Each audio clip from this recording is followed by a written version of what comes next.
Hindi portion में हम देखते हैं कि क्वेश्चन नंबर 1 क्या कहता है कि ऋत और ऋतु शब्द युग्म में क्या अर्थ भेद है।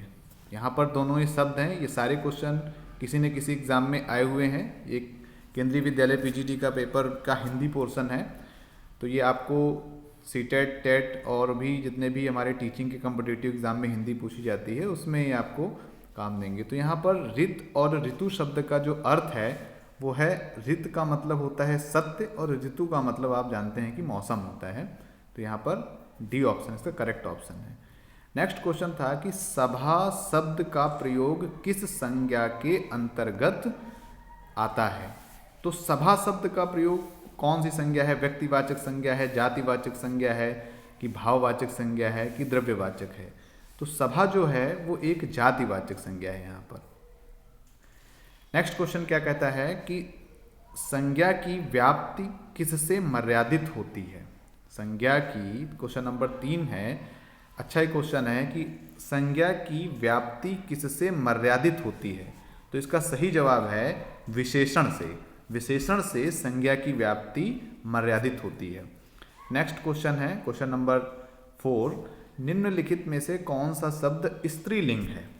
कपड़ा, रात, गाना, नेत्र। तो इसमें रात जो है वो एक स्त्रीलिंग यहाँ पर शब्द है।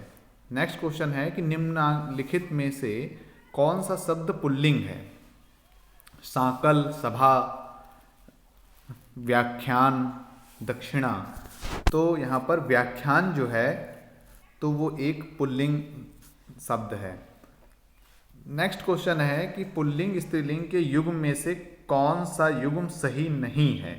यहाँ पर पहला पुल्लिंग शब्द होना चाहिए और दूसरा स्त्रीलिंग होना चाहिए। तो इसमें जैसे बालक बालिका, गूंगा गूंगी, नर नारी, तो यहाँ पर सही नहीं है मिहतर मिहतरी, ये शब्द जो है यहाँ पर सही नहीं है।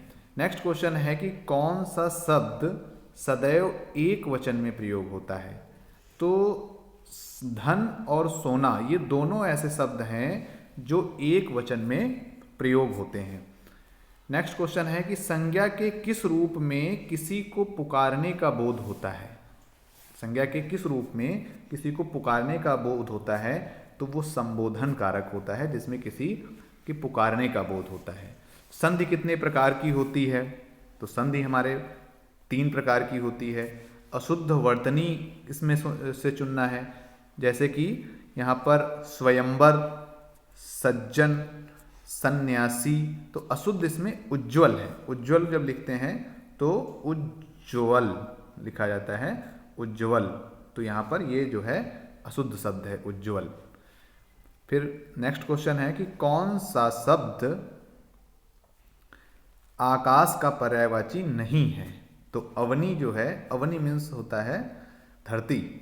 तो अवनी जो है आकाश का, गगन, नभ, अंबर ये सारे आकाश के ही पर्यायवाची हैं। नेक्स्ट क्वेश्चन है कि विधि का सही विलोम क्या है। विधि मीन्स कानून होता है, तो उसका सही विलोम पूछ रहा है उल्टा। तो विधि का मतलब होता है निषेध, निषेध उसका विलोम है। ज्येष्ठ का विलोम क्या होता है, आप सब जानते हैं कि ज्येष्ठ का विलोम होता है कनिष्ठ।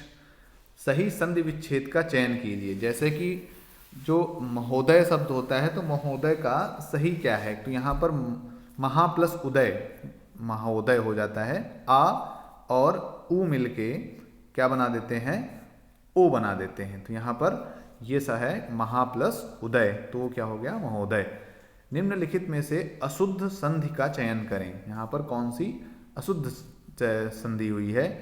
राजन, आज्ञा, राजाज्ञा, विस्मरण। तो जैसे कि यहाँ पर देख रहे हैं हम सारे क्वेश्चन, तो इसमें से ये ऑप्शन बी जो है ये अशुद्ध संधि है। वि और स्मरण जो है ये विस्मरण नहीं होगा, यहाँ पर विस्मरण नहीं विस्मरण होता है। तो ये जो है यहाँ पर गलत है। कलम तोड़ देना मुहावरे का सही अर्थ क्या है। कलम तोड़ देना, तो कलम तोड़ देने का सही अर्थ है अत्यंत मार्मिक व प्रभावशाली रचना करना। इसका मुहावरे का सही अर्थ होता है अत्यंत मार्मिक व प्रभावशाली रचना करना।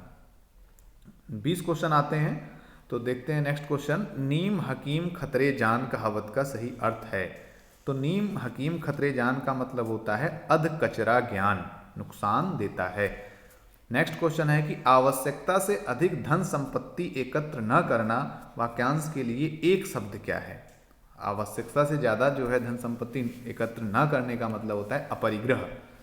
अपरिग्रह जो है उसको क्या बोलते हैं कि एक शब्द में कह सकते हैं कि जो आवश्यकता से अधिक धन संपत्ति एकत्र न की जाए। चाकू शब्द कौन सी भाषा से हिंदी में आया है? चाकू जो है शब्द वो किस भाषा का है? तो चाकू जो है वो फारसी भाषा का है। असंगत वाक्य छांटिए। असंगत वाक्य क्या है? इसमें देखना है कि इंपॉर्टेंट क्वेश्चन है ये, कि जो हिंदी में वही क्वेश्चन हमारे गलत होते हैं जिनमें थोड़ा सा टेक्निकल पॉइंट वहाँ पर वो होता है। कि पहला क्वेश्चन कह रहा है कि जिस समास में पहला पद प्रायः प्रधान होता है उसे अव्ययी भाव समास कहते हैं। दूसरा क्या कह रहा है कि जिस समास में दूसरा पद प्रायः प्रधान होता है उसे तत्पुरुष समास कहते हैं। ठीक है, यही सही है। नेक्स्ट कह रहा है जिसमें कोई पद प्रधान नहीं होता है उसे द्वंद्व समास कहते हैं। तो ऐसा तो नहीं होता है, द्वंद्व समास में दोनों पद प्रधान होते हैं, जैसे कि माता पिता। नेक्स्ट कह रहा है तो यही सही हो गया। यहाँ पे पूछ रहा था संगत वाक्य कौन सा है, तो इसमें जिसमें कोई पद प्रधान नहीं होता है वो द्वंद्व, ये गलत है, तो यही हमारा आंसर हो गया।